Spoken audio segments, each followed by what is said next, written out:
사랑을 우선시하면 후회가 없습니다. 이러한 큐티 제목으로 말씀을 나누도록 하겠습니다.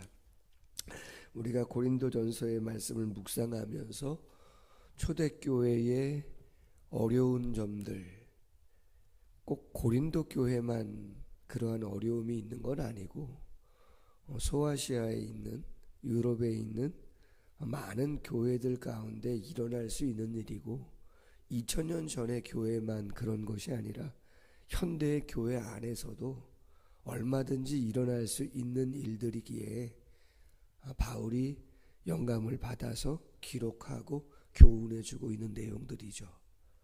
지난 시간의 교훈들을 한번 생각해 보면 분쟁이 있었다고 이야기하고 있어요. 1장부터 4장까지 누가 크냐, 누구 말이 옳으냐, 어떤 편이냐, 목소리 높이는 그러한 부분들이 있었습니다. 뿐만 아니라 음행도 있었고 송사도 있었고 결혼과 관련된 부분에 대한 이야기들도 있었습니다.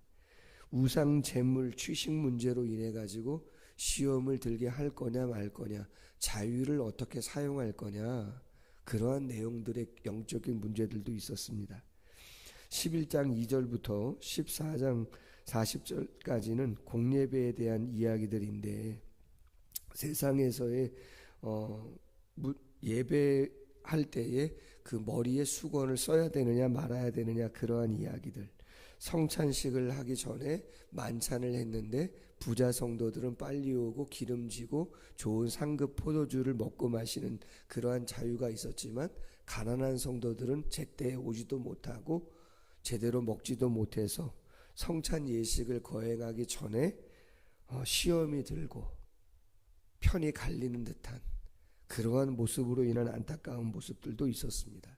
12장에 와서는 다양한 은사가 있었는데 그 은사를 제대로 활용하지 못해가지고 교회의 유익과 덕을 위하여 하나님께서 은사를 주셨음에도 불구하고 은사가 교만의 거리가 되어지는, 분열의 거리가 되어지는 그러한 안타까운 모습들이 있었습니다. 그러한 과정 속에서 12장 31절 제일 마지막 절에 은사에 대한 이야기를 하면서 바울이 뭐라고 이야기합니까? 이렇게 이야기합니다. 너희는 더욱 큰 은사를 사모하라. 내가 또한 가장 좋은 길을 너희에게 보이겠다. 그렇게 이야기합니다. 교회의 은사가 중요해서 여러 가지 은사를 이야기했는데 가장 큰 은사, 가장 좋은 은사를 이야기하겠다는 거죠. 그 은사가 뭐라는 거예요? 13장은 우리가 아는 것처럼 사랑장이라고 부릅니다. 사랑장이다. 15장이 부활장인 것처럼, 히브리서 11장이 믿음의 장이라고 일컬는 것처럼 고린도전서 13장은 사랑장이라고 일컬어지는데, 가장 큰 은사가 어떤 은사라고요? 사랑의 은사가 가장 큰 은사다. 그러면서 말합니다. 사람의 방언과 천사의 말을 할지라도 사랑이 없으면 소리나는 구리와 울리는 꽹과리가 된다. 예언하는 능력, 비밀과 모든 지식을 아는 능력, 산을 옮길 만한 모든 믿음, 사랑 없으면 아무것도 아니다. 많이 구제하고 내 몸을 불사르게 내어준다고 할지라도 사랑이 없으면 아무 유익이 없다. 그럼 여러분, 사랑은 뭐예요? 사랑이 그렇게 귀하다는데 예언의 능력보다, 방언의 은사보다, 그 어떠한 믿음의 은사보다 뭐보다 더 중요한 큰 은사가 사랑이라는데, 사랑이 뭐냐는 거죠. 사랑을 이야기하고 있습니다. 사랑은 오래 참는 거랍니다. 여러분, 가정에서 오래 참으세요? 교회에서 오래 참으시나요? 다른 사람의 부족이나 약함을 보시고. 누가 사랑이 많은 사람이냐? 오래 참을 줄 아는 사람이 사랑이 많은 사람인 거예요. 제가 말씀드렸잖아요. 김동호 목사님이라고 노포던 숭의교회, 동안교회 목회하시다가 대형교회 목회하시다가 개척하셔서 높은 뜻 숭의교회를 개척하시고, 그 교회가 엄청나게 부흥하자 4개 교회인가요? 분립해서 담임 목사 세우시고 당신은 또 다른 사역을 감당했던 목사님. 그분이 동안교회인가요? 그곳에서 목회하실 때 그런 설교를 했다 그러죠. 여러분들 지금 우리 교회에 수천 명인데 여러분들 5손가락 한번 세보시고 여러분이 생각하는 가장 겸손한 분들 한번 생각해 보시라고. 그 가운데 제 이름이 들어갈까? 아마 안 들어갈 가능성이 많을 거라고 그런 이야기를 하셨거든요. 사랑을 그리는 교회 성도님들이 꽤 계시는데 가장 오래 참는 분들, 참을성이 많은 분들 한번 손으로 끄부시라 그러면 여러분의 이름이 들어가실 것 같습니까? 들어가시면 대단한 분들인 거죠. 그 다음에 사랑은 뭐예요? 사랑은 온유입니다. 따뜻하고 부드러운 거죠. 여러분이 다른 사람들에게, 겸손은 내 자신이 스스로 낮추는 거잖아요. 하나님 앞에서 내 자신을. 그럼 온유는 뭐예요? 다른 사람들의 거친 언어, 다른 사람들의 무례한 행동, 그러한 것에 대한 반응이에요. 반응이 온유한 거거든요. 반응이 따뜻한 거예요. 과연 나는 다른 사람이 소리 지르고 난리칠 때 과연 나는 어떻게 반응하느냐. 그게 사랑이거든요. 사랑은 그런 것들을 다 포함한다. 교만하지 아니하고 무례히 행하지 않는다. 여러분, 은사가 많은 분들 다 그런 건 아닙니다. 기계적인 것도 아닌데 이상하게 착각을 합니다. 은사는 하나님이 주시는 것입니다.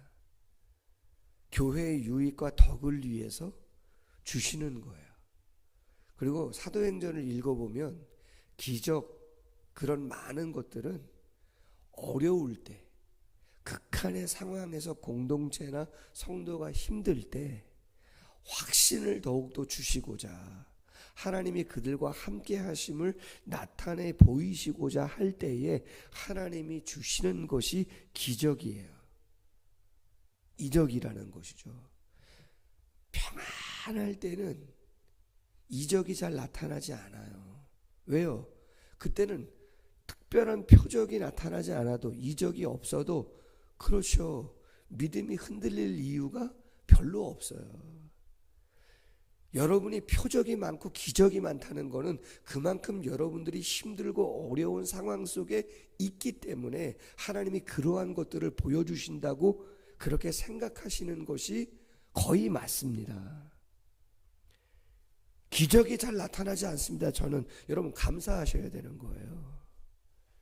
기적이 많이 없다는 건 그만큼 평안하고 괜찮다는 것을 이야기하는 거예요.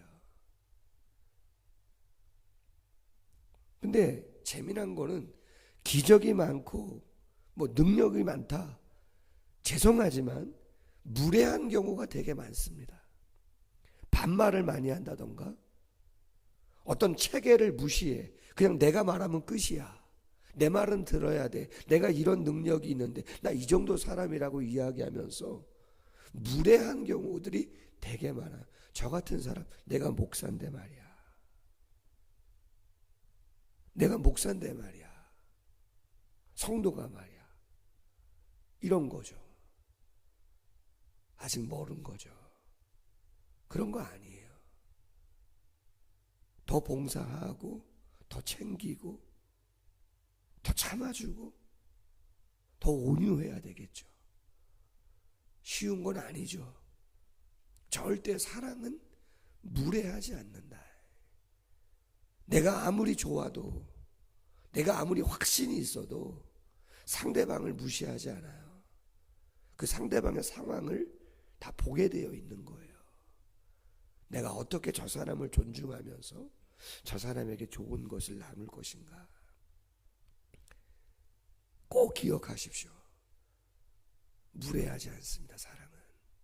한국교회가 세상에서 인정받지 못하는 이유 중에 하나가 저는 이 부분이 크다고 생각합니다. 너무 일방적이다 말이에요. 타협할 수는 없습니다. 진리가. 거짓은 거짓이죠. 복음은 복음이죠. 타협할 수 없습니다. 그러나 그 타협할 수 없는 가장 귀한 복음을 어떻게 불신자들에게 나눌 것인가에 대한 생각을 우리가 많이 해야 되는 것이죠. 자기 유익을 구하지 아니하고 성내지 않고 악한 것 생각하지 않고 불의를 기뻐하지 않고 진리와 함께 기뻐한다. 그리고 나서 참고 믿고 바라고 제일 마지막 사랑 또 정의가 뭐예요? 견딘다는 거죠. 사랑은 오래 참는 것으로 시작해가지고 견디는 것으로 끝나요. 이 말씀만 딱 떼어서 생각하면 의미가 있겠지만 그것도 고린도서 1장부터 분쟁부터 시작해서 음행으로 송사로 뭐 여러 가지 문제로 인해서 어려움 중에 있는 고린도 교회를 생각하면서 이 사랑에 대한 이야기를 묵상해 보면 왜 바울이 가장 큰 은사가 사랑이라고 이야기하면서 교훈을 주고 있는가를 다시 한 번 더 생각해 볼 수가 있는 것이죠. 그리고 나서 오늘 본문입니다. 사랑은 언제까지나 떨어지지 않는다. 사랑의 영원성을 이야기해 줍니다. 떨어지지 않는다. 실패하는 법이 없다. 파멸되지 않는다. 사라지지 않는다는 거예요. 예언도 패하고 방언도 그치고 지식도 패하리라. 그렇게 좋은 은사인 예언이나 방언, 지식의 은사 다 끝이 있다 이 말이에요. 그러나 사랑은 영원하다. 우리는 부분적으로 알고 부분적으로 예언한다. 하나님의 교훈에 대한 것을 다른 사람들에게 쉽게 풀어서 설명하는 능력을 갖고 있다 할지라도 그것들은 부분적이라는 것이죠. 조각조각이에요. 여러분 그 퍼즐 게임 아시잖아요. 저도 개척 나오기 전에 그 저희 거실 집에 오신 분들이 안 계시죠. 저희 사택에 들어오신 분들이 없으신데 그 500피스인가 1000피스인가 2000피스인가 기억이 안 나는데 그 조각이 말이에요. 한 1000개는 넘을 것 같은데 유럽의 고성이죠. 성을 겨울인데 아주 그냥 설원인데 거기에 예쁜 성이 있어요. 오래된 성이. 근데 그거를 조각을 맞히는 거예요. 그래서 제가 이유가 있었어요. 개척 나오기 전인데 우리 아이들하고 야 우리 같이 개척하는 거 아빠가 애쓰는 것 같지만 엄마도 애써야 되고 너희들도 같이 어리지만 애쓰면서 같이 감당하는 거다. 우리가 하나가 돼가지고 교회를 세우고 그러는 거다고 그런 마음으로 아이들하고 그걸 했거든요. 그래서 막 1000조각 되는 거를 같이 맞췄는데 여러분 그 조각 하나를 보면은요 이게 무슨 의미인지 잘 몰라요. 솔직히 하나하나 맞춰가다 보면 점점 그렇잖아요. 예언도 그런 것이다. 이 땅에서 우리가 아무리 좋은 말씀들을 하더라도 그것이 모든 것이 될 수는 없다. 완전하지 않다. 아브라함과 다윗이 예수님에 대한 예언을 한다 할지라도 예수님이 이 땅에 오셔서 공생애 동안 하시는 설교라든가 그분이 이루신 십자가와 부활에 대한 내용들을 디테일한 부분들을 완전히 알고 예수님에 대한 이야기를 했을까요? 아브라함이? 다윗이? 아니죠.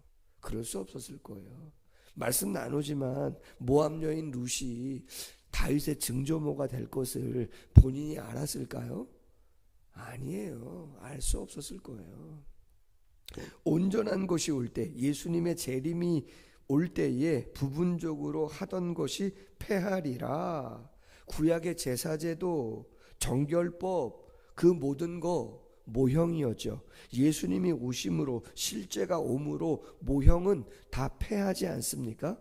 구약의 율법 제사제도나 정결법들은 예수님이 오시고 구속을 이루심으로 더 이상 할 이유가 없는 거예요. 만약에 제사제도가 유효하다면 여러분들 주일날 올 때 소 한 마리 잡고 오셔야죠. 양이나 염소를 갖고 오셔서 잡으시고 그렇게 하셔야죠. 근데 패했다 말이죠. 그것처럼 지금 우리가 이 땅에서 하고 있는 것들 주일을 성수하고 10의 1을 구별하고 제자 훈련을 하고 전도를 하고 무슨 선교를 가고, 예? 주일학교 여름 성경학교를 위해서 금식을 하고. 예수님 재림하시면 그런 것들을 더 이상 할 이유가 없습니다. 그렇죠? 예수님 재림하시면 그런 걸 할 이유가 없는 거죠. 내가 어렸을 때 예수님의 지식과 진리를 모를 때 말하는 것이 어린아이와 같고 깨닫는 것이 어린아이와 같고 생각하는 것이 어린아이와 같다가 장성한 사람이 되어서는 어린아이의 일을 버렸다. 예수님을 아는 지식이, 성령을 아는 지식이 분명했을 때는 더 이상 어린아이와 같은, 고린도 교회의 그와 같은 일들 하지 않는다. 우리가 지금은 거울로 보는 것 같이 희미하나 그때의 예수님의 재림의 때는 얼굴과 얼굴을 대하여 볼 것이요, 지금은 내가 부분적으로 아나 그때에는 주께서 나를 아신 것 같이 내가 온전히 안다. 여러분, 성경이 예수님의 재림과 그 다음 천국에 대한 이야기들을 하고 있지만 자세하게 이야기를 하고 있지는 않습니다. 당장 예수님의 재림이 언제 올 것인가 아는 사람이 있어요? 가장 중요한 일인데 예수님이 언제 오시는가 몰라요. 뿐만 아니라 천년왕국에 대해서도 전천년설, 후천년설, 무천년설, 그 천년이라는 시간이 정말 딱 천년을, 지금 우리가 이야기하고 있는 1년의 개념, 시간의 개념으로 천년을 이야기하는 것인지 아니면 영적인 의미로 천년을 이야기하는 건지도 모르고, 천사의 존재가 어떠한 모습으로, 그쵸? 있는지도 저희는 몰라요. 영이니까. 그럼 우리의 상태도 완전한 육체, 완전한 인격이라고 하는데, 영혼이라는데 그 상태가 어떠한 상태일까 모르죠. 서로는 알아본다는데, 어머니도 알아보고 아버님도 알아보고 형님도 알아보고 다 알아본다는데, 그럼 알아보기만 하고 어떻게 삶을 살아가는 것인가? 내가 살 집은 어떤 집일까? 잘 모르죠. 그런즉 믿음, 소망, 사랑, 이 세 가지는 항상 있을 것인데 그 중에 제일은 사랑이다. 여러분, 믿음은 보지 못했을 때 믿음을 갖고 가는 거예요. 천국에 가서 믿음이 필요하겠어요? 천국에서는 믿음이 없어요. 필요 없다 이 말이에요. 믿음은 이 땅에서 필요해요. 소망도 마찬가지예요. 소망도 이 땅에서 소망이죠. 천국에서는 소망이 있을 이유가 없습니다. 사랑은요, 사랑은 이 땅에서도 필요하고 천국에서도 필요한 것이죠. 누리게 되어지는 것들인 거죠. 영원한 것이죠.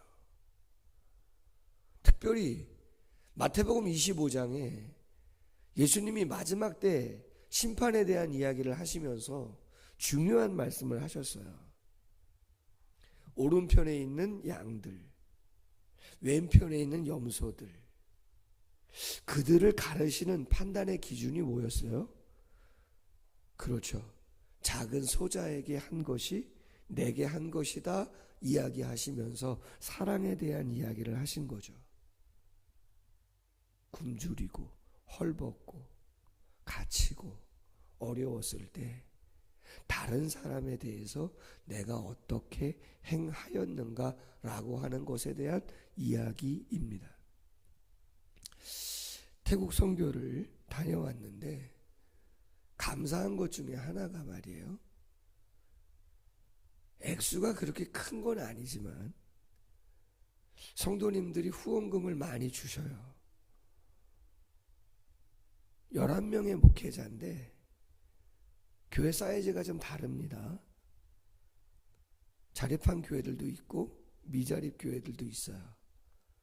근데 감사한 것은 저희 교회는 담임 목사에 대해서 뭐 비행기 티켓부터 시작해서 다 전액을 후원해 주세요. 그런데도 부서나 개인이 후원금을 주세요.